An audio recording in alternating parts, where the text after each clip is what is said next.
विदेशी कुकुरलाई माया अनि स्ट्रीट डगलाई चाहिँ व्यवस्था। Hundreds of street animals, including stray dogs, are going hungry. तपाईले कहिले बाटोमा एक्लै घाइते भोगेको कुकुर देख्नु भएको छ? त्यो देखेर के गर्नुहुन्छ? आँखा चिम्लिनुहुन्छ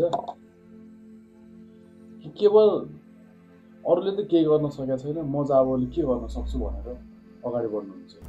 एकछिनको लागि सोचौँ न, यदि त्यही कुकुर कुनै बाहिरको ब्रिड हैन, हस्की, लेब्रेडर, जर्मन शेफर्ड यस्तो केही भएको भए तपाईको व्यवहार पहिलाको जस्तै हुन्थ्यो। एनिमल नेपालको अनुसार काठमाडौँ भ्याली भित्र मात्रै 25,000 स्ट्रीट डग छन् के। हामी मध्ये धेरैजनाले विदेशी ब्रिडको कुकुर पालेका छौँ, जस्तै हस्की, जर्मन शेफर्ड, पग आदि आदि धेरैवटा पालेको छौँ। त्यो विदेशी जातको कुकुरलाई खुवाउने, लाउने लुगा, हस्पिटल नै बनेको हुन्छ के, छुट्टै बनेको हुन्छ के। तर त्यही बाटोमा हिँड्ने कुकुरको लागि न त घर छ, न त खाने हैन कुनै व्यवस्था छ, केही पनि छैन। त्यही विदेशी जातको कुकुरलाई मान्छेले माया गरेर मान्छे सर पालेर राखेका छन् अनि त्यही स्ट्रीट डग्सहरू देख्दाखेरि मान्छेले नाक खुम्चाउँछ। कति लाजमर्दो कुरा। कुकुरको जातलाई पनि हेरेर माया गरिन्छ के। अब हुन त मान्छेकै जातलाई पनि हेरेर माया गरिन्छ यहाँ, कुकुरको त कुरै छोड्दिनु। सडकको कुकुरको जीवन केवल बाँच्ने सङ्घर्ष त्यति हो के। यी कुकुरहरू कुनै घरमा जन्मेको हुँदैन, न त कसैले खाना खुवाउँछ, न त दुख्दा कसैले उपचार नै गर्छ। हाम्रो मौनता नै उनीहरूको मृत्युको कारण हुन्छ के। त्यही पनि तपाईँ हामी कहिलेकाहीँ यसो सडक बजार हिँडेको बेलामा पुच्छर हल्लाउँदै कुकुरहरू आउँछन्, स्ट्रीट डग्सहरू निस्वार्थ माया देखाउँदै। त्यति क्षमा त हामी मान्छेमा पनि छैन।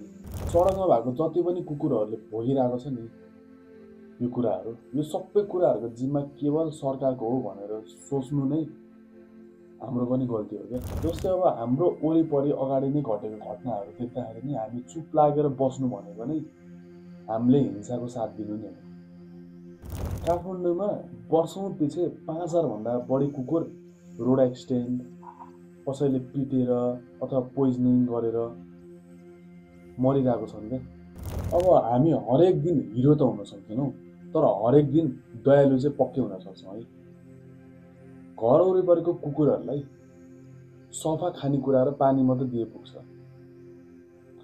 उनीहरूलाई खासै उनीहरूले त्यस्तो धेरै ठुलो आशा पनि गर्दैन। उनीहरू बाँच्नको लागि थोरै खाना अथवा पानी केही कुराहरू दिए पनि उनीहरूको लागि धेरै ठुलो कुरा हो।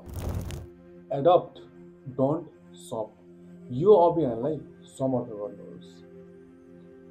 त्यो बजारमा पाउने महँगो कुकुर भन्दा स्ट्रीट डगहरूलाई सेल्टर दिनुस् न, घरमा कुनै सानो एउटा ठाउँमा जग्गा दिनुस् न।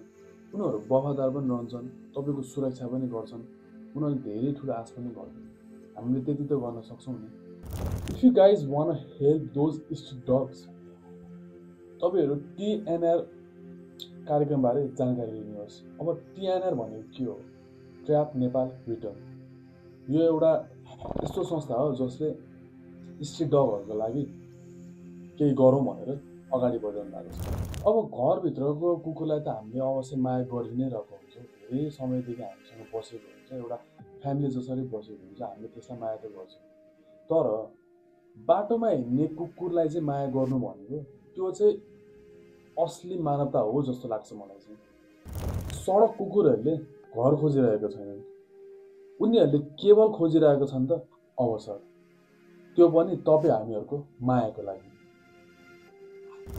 तपाईहरूलाई मैले बनाएको यो भिडियो मन पर्यो भने सेयर पनि गरिदिनुहोस्। सडकको कुकुरहरूलाई माया देखाउनुहोस्, घृणा होइन। तपाईँहरूको सानो सहयोगले उनीहरूको जीवन बदलिन सक्छ। धन्यवाद।